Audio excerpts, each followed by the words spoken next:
This episode is sponsored by Origami Risk, an award-winning, adaptable, cloud-based platform that can help you and your business manage all aspects of resilience, such as risk, safety, insurance, and even the management of business continuity and disaster recovery plans.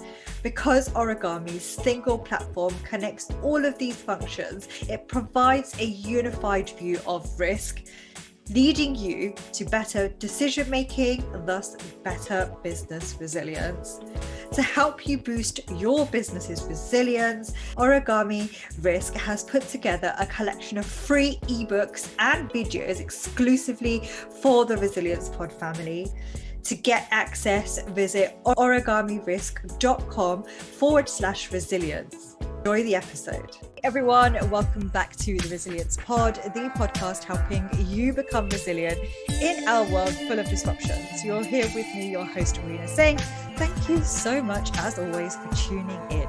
Today's episode, we are talking about how to understand culture in our organizations and how to embed that to create a resilience program. Wow, quite interesting, and something that we haven't talked about enough of, or ever, actually. So today's episode, I am joined with my guest who has over 20 years experience in business resilience across multiple disciplines such as risk, crisis, business continuity. She has worked in multiple sectors in private and public, and has worked as a consultant in-house and externally, all dedicated to supporting organizations build resilience. So who better to talk about putting in culture into the word with resilience than my next guest on the pod, Helen Lipscombe. Welcome. Hi, thanks, Rena. Welcome. How you doing? I'm good. I am really good. It's it's a good day, and I'm excited to talk about all things around culture. It's something that I have, over my experience, built up some. I guess it's my pièce de résistance. Maybe isn't quite the right phrase, but it's something that I am so passionate about. I think, I do believe this is fundamental to how we make resilience work in organizations and make it live. And I think it's just. You're right, we don't talk about it enough. It's sort of buried in a lot of what we do, and it's something that I'm really excited to share more about how I've looked at it and how I think we can move forward as a discipline. Can't wait. And it's when we talk about the word culture, we say it can mean so much things, and it sort of feels like a black art sometimes, along with doing resilience. So before we get into the nitty-gritties, as I always say, I want to dive right in and ask you, well, what is organizational culture in this context? To me, it's really what makes an organization tick. So what is it that people, and from all levels of the organization, what are they passionate about? What is the drivers of that business? Is it to make profit? Is it to look after their staff? Is it to be, a positive influence on the world?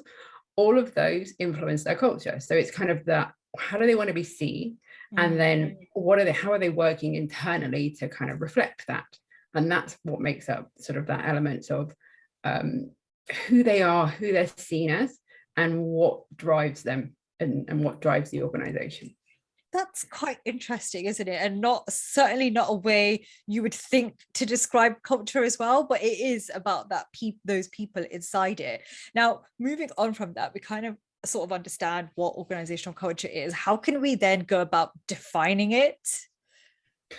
I think that's slightly more difficult, I'd say, a little bit, but it is about spending time in an organization and just immersing yourself in it, and meeting people, talking to people, whether it's the most senior leaders or those that are kind of boots on the ground, if that's the right phrase, or those that are kind of doing the day-to-day work, because every conversation you have will give you a perspective on the culture, and every conversation you have will get you to understand both individually what those people care about and what you can potentially use to engage them, but also as a business, where are people headed? Where is this? What's the future going to be? And that will get you to start to think about then how do we build resilience into that? Because actually, again, my belief is that what we're trying to do is build a discipline that sits with the business. It's not separate.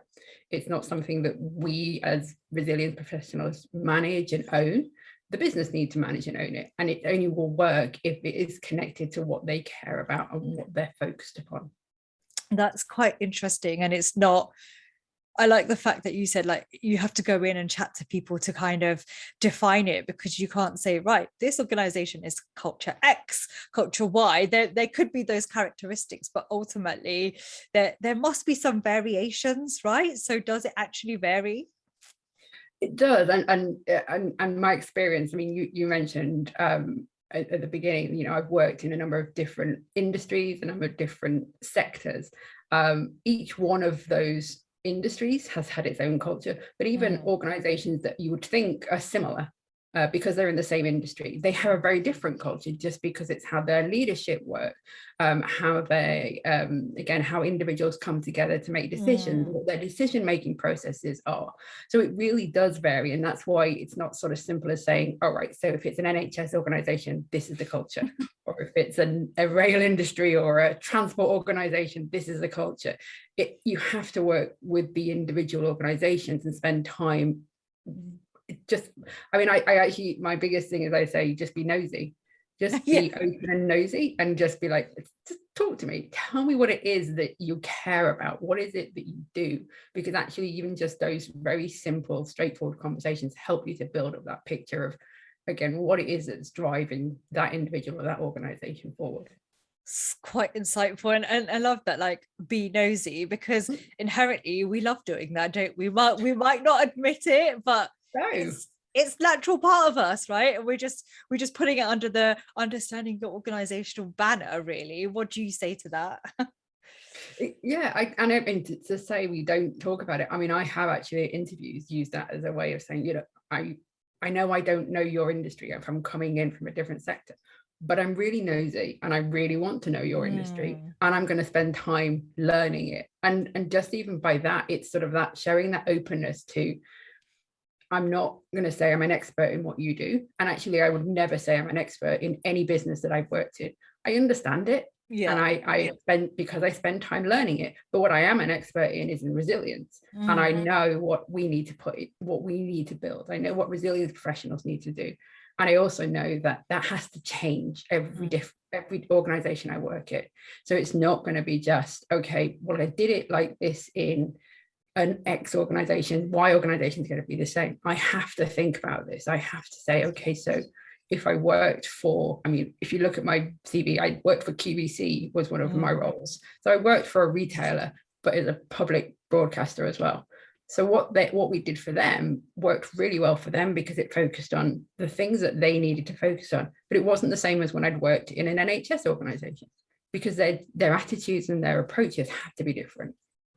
And that brings me to my next question. And I think you've sort of partly answered this, but to make it very obvious for those of you who are watching or listening who might still not be too sure, why then do we have to look at organizational culture? Yeah, I probably have answered it, but to reiterate it, it is really, to me, about that embedding.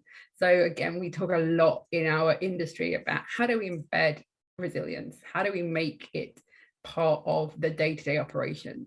And the key there is making it part of the day-to-day operations. So it has to be something that fits with how they already work as an organization. It isn't about saying, well, let's 100% follow best practice guidance, 100% follow ISO, because whilst they are really good at giving you the structure of how we do resilience, they are very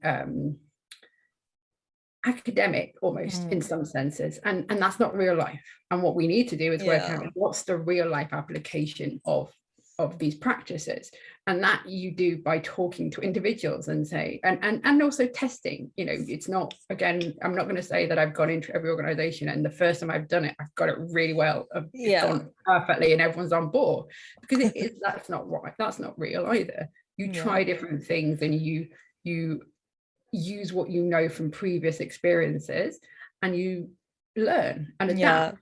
But again, it's all listening and talking and being open to what could work for that organization.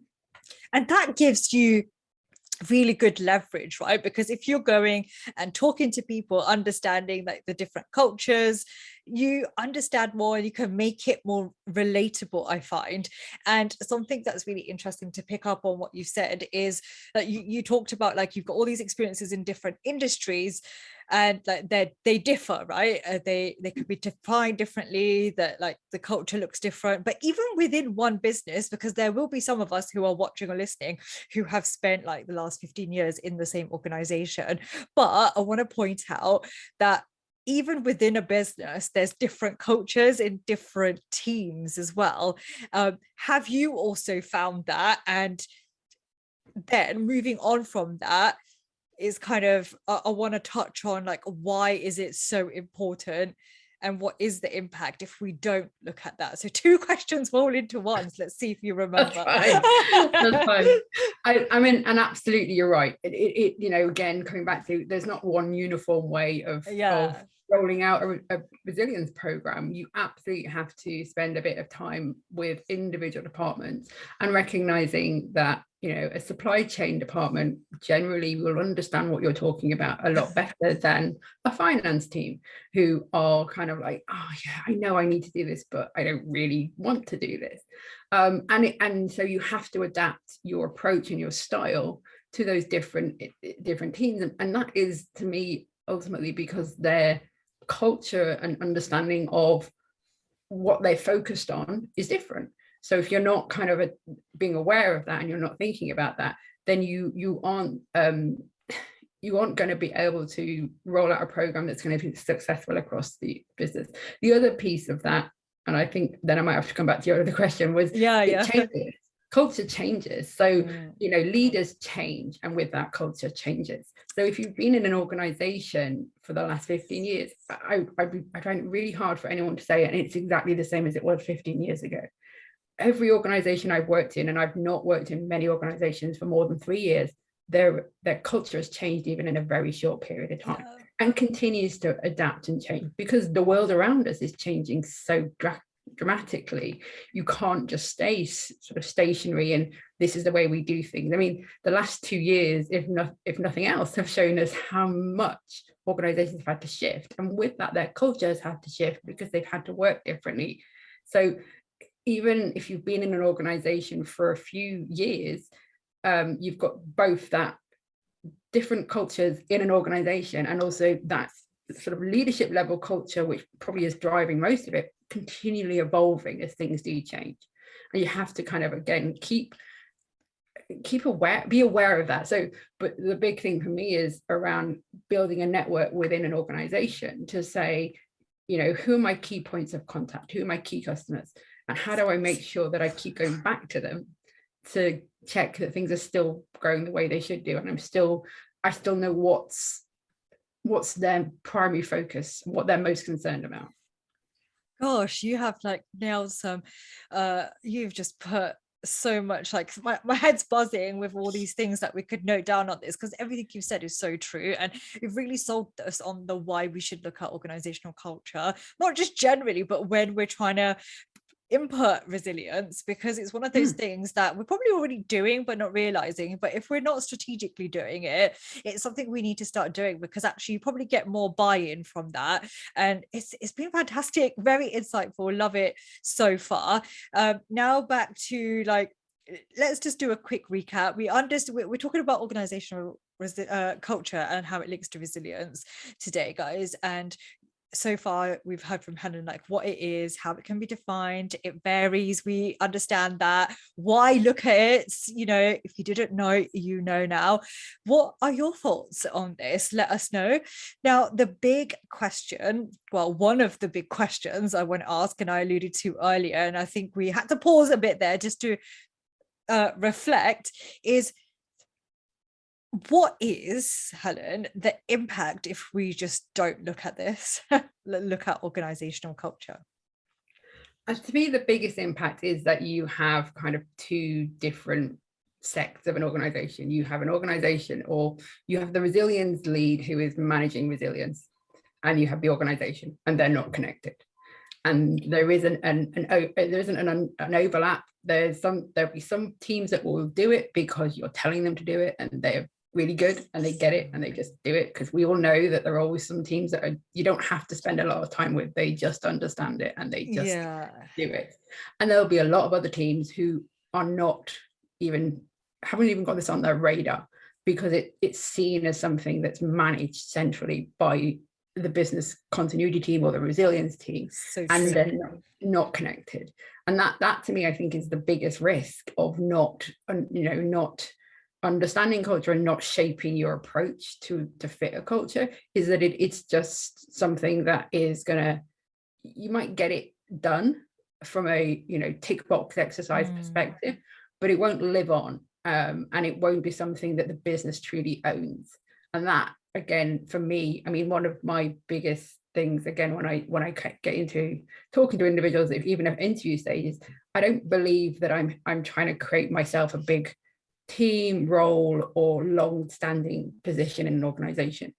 I think if I do my job right, you don't need me, because I have transferred my expertise as a resilience professional to the organization and spent enough time thinking about how is this going to work long term in an organization, that you don't need the central kind of support anymore. It's running. The business is maintaining the program.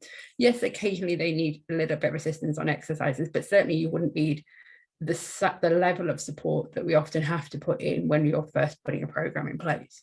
So I think that's probably part of why I'm so passionate about this, because ultimately that's what I'm trying to get to, is you don't need me as a central resource anymore. So therefore you need to understand this. And the only way it's going to make sense is if you can see it as a logical connection to the business that you're already running.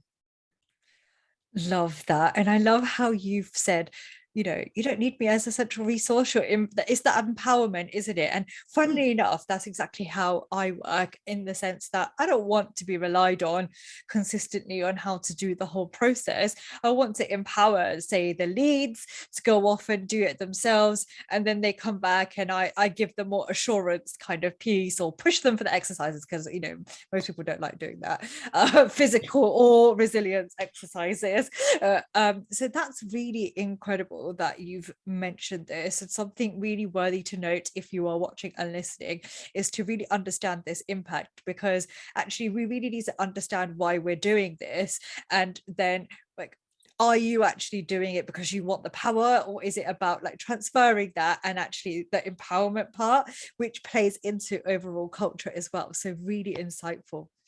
And I love that you said that, Helen. You're a woman after my own heart here. Now, we've covered quite a lot of things quite fast, but definitely needed. And I've got one question for you that is almost like the £1 million or dollar question, which is, how can we now look at organizational culture for our resilience programs?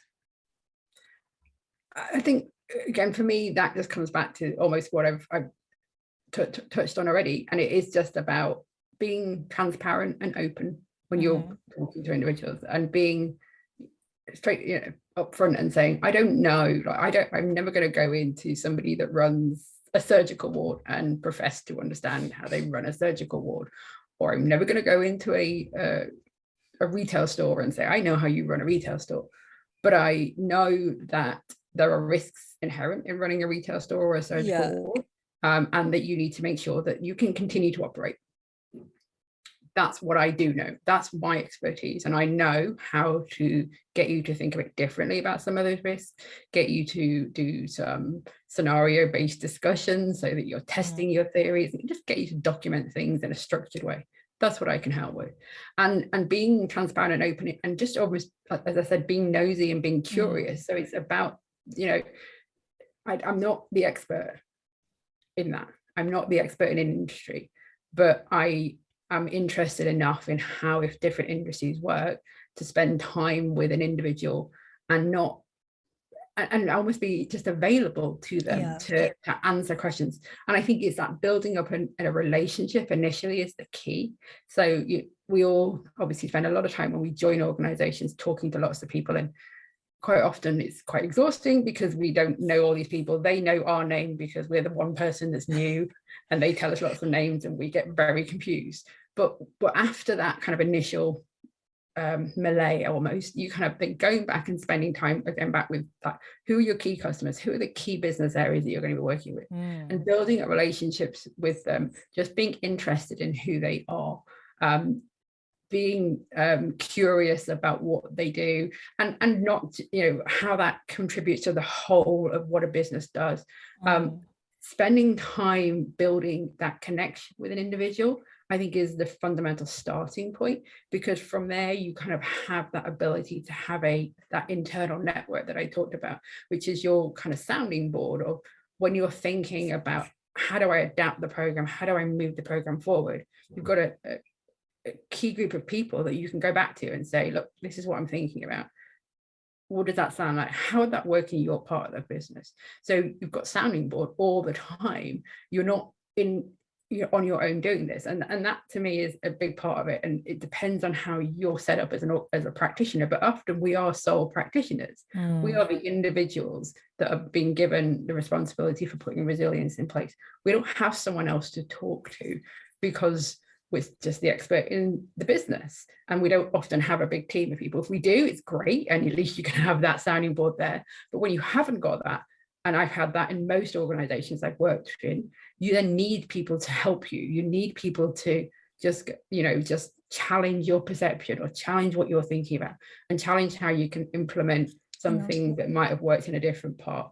So I think that's kind of the big part of the how is really just not feeling isolated, and being, spending some time just talking, so that you've got a connection with individuals. It's really insightful that you say this, because almost what we expect to hear when I ask that question, how, is you'll give us like all these fancy like theories and like technical stuff, but actually what you've talked about is soft skills. And to actually move any resilience agenda forward, yes, we need to be technical experts in this as resilience practitioners, but we also we're human, we need to leverage our soft skills and have that connection to be able to influence that, because a lot of it is about that, right? And everything that you have mentioned really alludes to this. So I want everyone who's listening or watching us to really take on board like everything Helen has said, but also understand that actually it's a constant work in progress as well. And if you've been doing resilience for a long time, you're probably aware of this. Even if you're new, it's really building that trust element too. So I love that when you're creating that little environment, and almost with other practitioners, so going outside of organizations, you're building a little culture with other professionals to talk about kind of the trials and tribulations of doing things, right? And how it's going. And like when we saw each other last, we were in a conference room sitting next to each other, and we were talking about like, how's it going? And this was before pandemic. And just sharing kind of, oh yeah, this is the challenge, this is not going so great, or yeah, it's great. It's just those simple things to connect has been really valuable. Absolutely. And I do think that is a really important point as well, because I think again, if you're a sole practitioner in an industry where you're the only person that does this, it can feel quite isolating. So you do need to go and talk to other people that do what we do, and just share the pain a lot of the times, and whether it's, oh, I did this thing and people just didn't understand, and I don't quite know why it didn't land the way I thought it was going to. We often we are very good, I think, generally resilience practitioners, of going down the worst case scenario and kind of how we can improve on things. But I think we spend a lot of time in that on our own. And I think it's a little bit of sharing that out and just being like, because my experience, and similar to when we last met, Rena, is that actually we're all dealing with the same issues. It's a different company, it's a different setup, but what we're trying to do is the same. So we will come up against the same challenges, and just nice. And I think I've probably, the phrase that often comes to mind is just that misery loves company. There's nothing nicer than going to a session where there's a lot of other people there, or picking up the phone to someone else who does resilience and just being like, it didn't work. And they go, yeah, I know, I've been there, I've heard that. And it doesn't fix it, except that you just feel like you're no longer on your own in this. And perhaps they've got another idea that you can then try. And or just by talking it through, you'll come up with a different solution. But yeah, there's definitely an element of just sharing it out with other people that do the same role to help you to kind of pinpoint why it is that maybe that hasn't gone the way you would think it would do. And that's really important, right? Because you get that nuanced ideas, which is fantastic externally, but then also internally to understand how you can flex your approach. Because I find, we're going a little bit off topic, but it's still about culture, that as professionals, like practitioners, sometimes we're so focused on the process that it has to be XYZ, and we don't allow the flexibility. But actually allowing yourself the flexibility in time is really key. And I want to, before I ask you your kind of final thoughts as we close off, because I feel like we could talk for ages, I want to share with you, Helen, and our audience who are watching or listening, something that when we've been talking about this, something that I've been doing as a practitioner that has worked to help kind of look at culture and build like my resilience program. And everything you said, I feel like I have done, which has been different to other organizations. So when worked for an organization, starting a new, say, a business continuity program, got a structure, nobody's engaged because they've done it 100 times before, it's boring, we've done hundreds of spreadsheets. One thing that I did, and exactly what you said, is talk to people and find out like what they're about. So I would always, and guys, this is a disclaimer, it takes time and effort, book in a session and be like, can we meet for a coffee? This is before pandemic, by the way. Can we meet for a coffee? And let me just talk you through, like, let's introduce each other. Like, I'm new to the organization, or we haven't met. What do you do? What do I do? And then, okay, right, so this is business continuity, for example. This is what it means. This is something that we need to look at. How does that relate to your business area? Have you thought about these things? Have you got anything in place that I could look at? What do you do? Like, do you understand it? What are your reservations? That has been so helpful in understanding the departmental culture. If they're on, some have been great, Helen, like, like you said, some are like, they just get it. Others have been like, no, I don't understand, this is ridiculous. But it was that investing the time in actually like meeting for a coffee first. And yes, it took time, but this is the approach that, so one of the constraints as practitioners we have is we don't have time. You've got to get certain things done in like a certain amount of time. So top management might not necessarily approve you going off and having coffees. But I was fortunate in this situation where top management were like, yes, go and meet people and spend the time, get them on board. That's culture for me. That's culture. It is. And yeah, and Absolutely. it worked fantastically, and that was building like resiliency through relationships. That's what I call because when I went back and be like, right, we need to start the business continuity process, this is the BIA, they were like, I remember her, I had a nice chat with her, she bought me a coffee. Now, okay, maybe I bought people too many coffees and I was sick of coffee by the time, but I'm not saying that you have to go and buy everybody a coffee, like you can use free coffees, but it's that connection, right? And this is something that I really advocate because I've done it myself and I've seen the benefits of it, but it's taken time, but it's worth it, because why otherwise it's not going to work. So something that I would like to share to say, yes, this is a thing, and it does work. Over to you, Helen, because I think I could talk for ages, and this is about your thoughts. No, I think what you talked about in that element of it takes time is a really good point, because I think that's the challenge around everything we're talking about. And your point as well is there isn't an answer, like there isn't a systematic answer, right? There isn't a software solution out there that I could sell you that's going to answer this for you. I wish there was, and if anyone can create that would also be good, but actually it would never work, because what we're talking about is personal connection and that softer skill, and it's absolutely does take time, but it's the best time you'll ever take in building out a resilience program. And I think, exactly as you said, the element of when you go and have that first conversation with someone and you're just chatting and you're not talking about business continuity, you're not talking about spreadsheets, you're not doing any of those pieces, you're just getting to know an individual on a one-to-one basis. Because eventually you will have to come back and talk about spreadsheets or software or whatever it is, the solution. And at that point, you want them to not kind of go, oh God, it's business continuity again, or business resilience. You want them to go, oh, great. I remember we had a lovely chat. It was great. You spent some time with me. You didn't just come in with a problem I needed to solve or add to my workload. But it isn't something that is a quick solution. And that's why I know for some individuals that makes it harder. And it's really difficult when we're set those kind of tasks to get things in place and to meet key deadlines. It does make it harder to do that. And that's why you have to balance. And I do talk to practitioners around that, where they're being pushed to do something by X deadline. How do we then deliver that, but also in the background, maybe start some of that kind of softer side?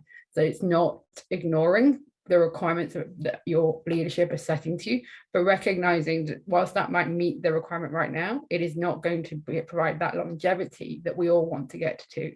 It will literally just meet the requirement. It will meet the audit requirement, whatever that looks like. But it will not change that culture. And I think it's also important to say, if anyone's reading any of the stuff that's coming out from the finance world right now, the big recognition there is that whilst they have some level of resilience in place, they don't have the culture. And that needs to be built to create that longevity. And I think that we're going to see this come out more and more as people just recognize that this is not just something that we just do to meet a requirement. It shouldn't be a tick box exercise. It shouldn't be an audit requirement. Well, whilst it's a very important thing to do, and when you have got those audit requirements, it helps. Part of my experience is working in most organizations where there isn't an audit requirement. There isn't the regulator telling me or telling the organization you must put resilience in place.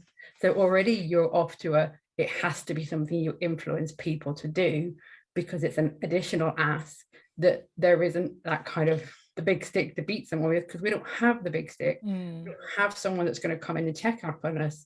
We have to just do it because it's the right thing to do to keep our businesses running. And essentially, resilient people equals resilient business, as they say. Well, Helen, thank you so much. This has been such a great chat. It's difficult to get everything in such a short space of time, but I feel like it's really important to consider this along with the technical side that we're also competent at, because it's these kind of things which are almost intangible in a way, because you can't clearly define it, that are the most trickiest. So thank you so much for sharing your insights with us and the audience. More than happy to share. As you can see, it's a topic that I'm equally passionate about, because I just think it's actually how we transition things like business continuity and crisis management into resilience and into something that an organization actually is continuing to deliver. Love it. Fab. Thank you so much once again to our guest Helen for being on the pod. And guys, if you have tuned in today, whether you're watching us or you are listening, please let me know what you thought. And do you have any tips in how you have embedded culture in your resilience program? What have you done? Have you gone out for coffees like I have? Have you nosied around like Helen was saying?